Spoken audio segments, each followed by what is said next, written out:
Hey, I'm Cameron McKenzie at CameronMCNZ on Twitter, and I wanted to show you how to install Kubernetes Minikube on Ubuntu 20 and even pull a container from Docker Hub. In my case, it'll be a Spring Boot microservice-based container, and actually deploy it and run it on Minikube Kubernetes. So as you can see, I've got a pretty basic installation of Ubuntu right here, although I did just install Docker. So if I do Docker version, you'll see that I've got Docker 20.10.3 installed. And now I want to do a little bit of Kubernetes work. And in order to do some Kubernetes work, well, I'm going to install Minikube. Now there's a couple of things I need to do before I install Minikube. I'm going to do a sudo apt-get update and pass in my password. And that'll do a little update there, do a little sudo apt-get upgrade after that's done as well, if I really need to. And then there's a few little tools that you need to install to make sure that Minikube is going to work. And I found that a couple of the tutorials and guidance online left out a few of these, and it was a little bit annoying. So I'm going to install these one by one.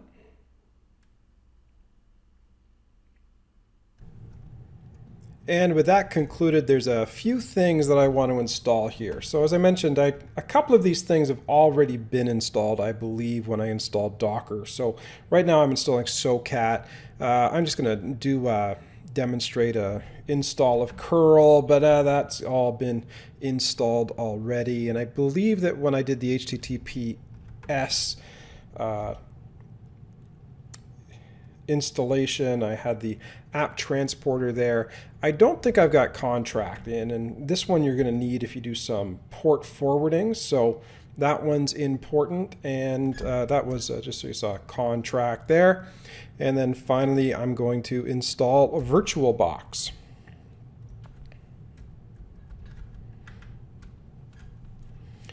And we'll do this with the sudo apt install VirtualBox right there.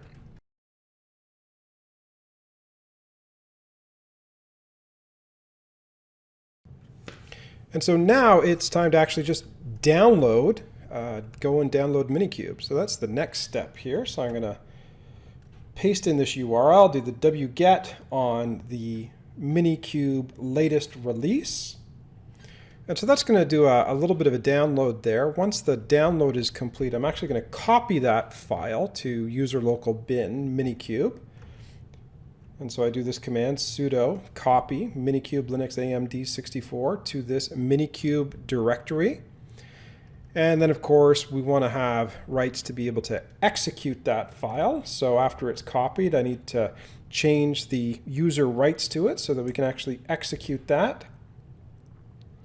And now let's go take a look and see what the version of Minikube that's running is. And it says, hey, it's Minikube version 1.17. So that all looks pretty good. Let's get Kubernetes in here, kube control. And so we need the component that's going to control our Minikube. And so we do a sudo curl on the kube control. So we get that locally. That'll just take a minute. Take a little bit of a look at the version that we've got there. Oh, and it looks like I got a little ahead of myself there. I got to do a chmod command first and then make sure, do a sudo chmod command there, and then move this file into user local bin kube control. So I'll do a little move next. So there we go. We've got that somewhere that we can run it and interact with it. And now it's time to do the sudo, hey, kube control, what version are you running there? And it's going to tell us that, well, it's pulled from Git 1.20.2. So 2021 build date. Looks like we've got the latest there. So why don't we actually go and start Minikube? So the next step is this, do sudo Minikube start. And say no VM driver, so -- VM driver equals none. This will start things up. And there we go. We now have kube control up and configured. So you can grab a little bit of info at kube control cluster info, so we can see that it's running there. Let's see what kind of pod information we've got by passing in sudo kubectl get pod. Well, we've got nothing in the default namespace, but that kind of makes sense to me there. So why don't we do something a little bit more interesting? Let's take a look at what we've got in terms of deployments. It'd be nice to actually kind of maybe deploy a resource or not. So we don't have any deployments there. We can look at some events. I don't know, we can look at the config.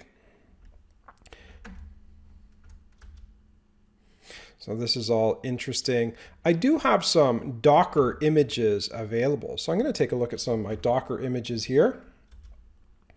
And you notice that a number of Docker images have been brought locally. One of the images that I've got is Cameron MCNZ Rock Paper Spring.